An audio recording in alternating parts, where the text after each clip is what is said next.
গত পর্ব পর্যন্ত পঞ্চম শ্রেণীর 5 পৃষ্ঠা পর্যন্ত গণিত বইয়ের আলোচনা করেছি। এখন 6 পৃষ্ঠা থেকে তোমাদের সাথে ধারাবাহিকভাবে আলোচনা করব। এখানে বলা হয়েছে 9 9 3টা 9 4টা 9 সংখ্যাকে অন্য সংখ্যা দ্বারা সহজে কিভাবে গুণ করা যায়। এটা সহজে কিভাবে করা যায় সেটা আমরা দেখব। যেমন 9 9 এর সাথে 4 দিয়েছে, তাহলে এই 99 মানে কি? 100 থেকে 1 বিয়োগ করলে কত হয়? 99 হয় না? তার সাথে 24 গুণ, যাতে সহজে করা যায়। তো এখন 24কে যদি তুমি কি করো, 1 দিয়ে গুণ করো, তাহলে এখানের মধ্যে যে বিষয়টা দেখো, এই 100-র মধ্যে এই 24টা 100-র সাথেও গুণ আকারে আছে, 1-এর সাথেও গুণ আকারে আছে। তাহলে আমি যদি এখানে 100 লিখি, তো আমরা একটু আগে কি বললাম, শূন্যকে আলাদা করা যায়। তাহলে 24-একে 24, তাহলে আমি আগে 24 লিখে ফেলি। শূন্য কয়টা এক্সট্রা? 2টা এক্সট্রা, তাহলে 2টা এখানে লিখলাম। এরপর দেখো এখানে 24-24-এর সাথে আবার কাকে গুণ করা যাবে? 1-কে গুণ করা যাবে, তাহলে 24-একে 24। এখন 2400 থেকে যদি 24 বিয়োগ করে দিই তাহলে কত হবে? যেটা হবে সেটা আমাদের উত্তর হবে। তাহলে 2400 থেকে যদি আমরা 24 বিয়োগ করে দিই তাহলে আমাদের থাকবে 2376। 2376 বিয়োগ তোমরা ভালো পারবে, তাই আর আমি ওইভাবে দেখাচ্ছি না। যদি প্রয়োজন হয় কমেন্ট করবে। আশা করি এটা বুঝতে পেরেছো কীভাবে করেছে।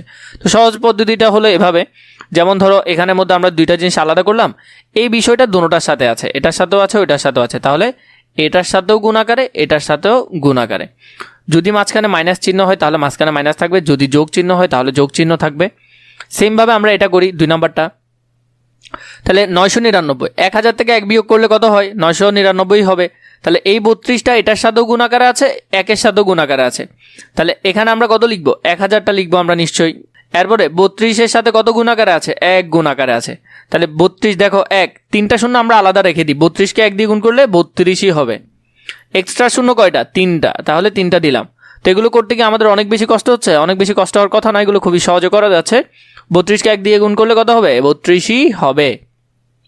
তাহলে 3200 থেকে যদি আমরা এটা বিয়োগ করি তাহলে কত হবে? 0 থেকে 2 যাবে না, 1 ধার নিয়ে কত করব? 10 করব, তাহলে গেলে 8 থাকবে। তো এখানের মধ্যে আমরা যদি লিখি আমাদের মোট উত্তর আসবে 31964। 31964। বিয়োগগুলো দেখাচ্ছি না, এগুলো তোমরা খুবই ভালো পারবে তাই দেখাচ্ছি না। এখানে দেখো 4টা 9, তাহলে আমরা যদি 10,000 থেকে 1 বিয়োগ করি, কত থেকে? 10,000 থেকে যদি 1 বিয়োগ করি, 10,000 থেকে যদি 1 বিয়োগ করি তাহলে নিশ্চয়ই 999 হবে। এটাকে এই সংখ্যা দিয়ে গুণ করতে হবে।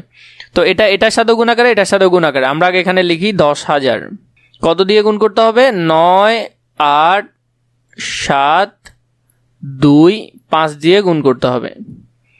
এরপরে যেটা দেখব সেটা হলো যে কত? 1 2 3 4 কত দিয়ে গুণ করতে হবে? 9 8 7 2 5 দিয়ে গুণ করতে হবে।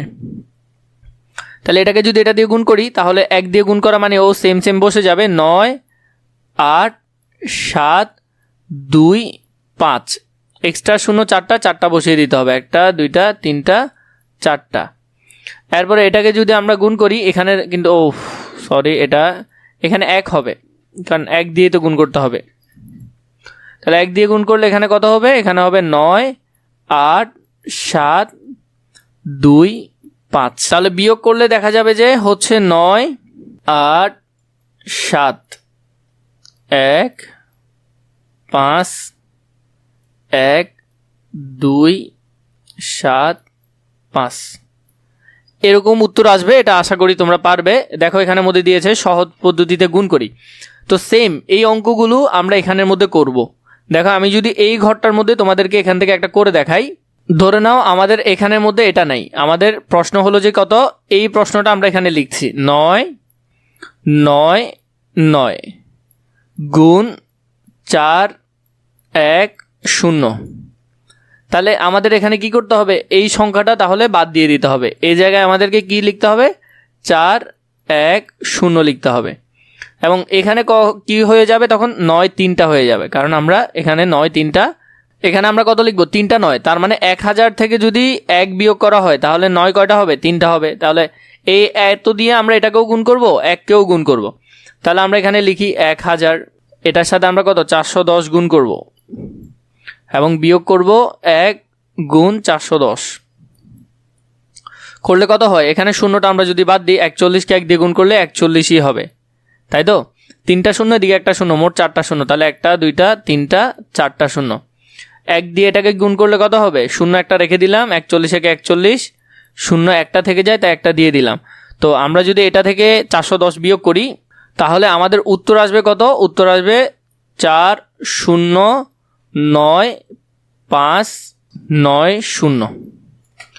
এটা হবে আমাদের উত্তর। তোমরা বাকি অঙ্কগুলো এভাবে করতে পারবে। যদি এগুলোর সমাধান ধারাবাহিকভাবে প্রয়োজন হয় সেটা আমাকে জানাবে তোমরা কমেন্ট করে, আমি তোমাদের জন্য এগুলোর ধারাবাহিকভাবে উত্তরগুলো দিব। কিন্তু কিভাবে করে সেটা আমি তোমাদেরকে শিখিয়ে দিলাম। যদি আরও বিস্তারিত প্রয়োজন হয় আমাকে কমেন্ট করে জানাবে।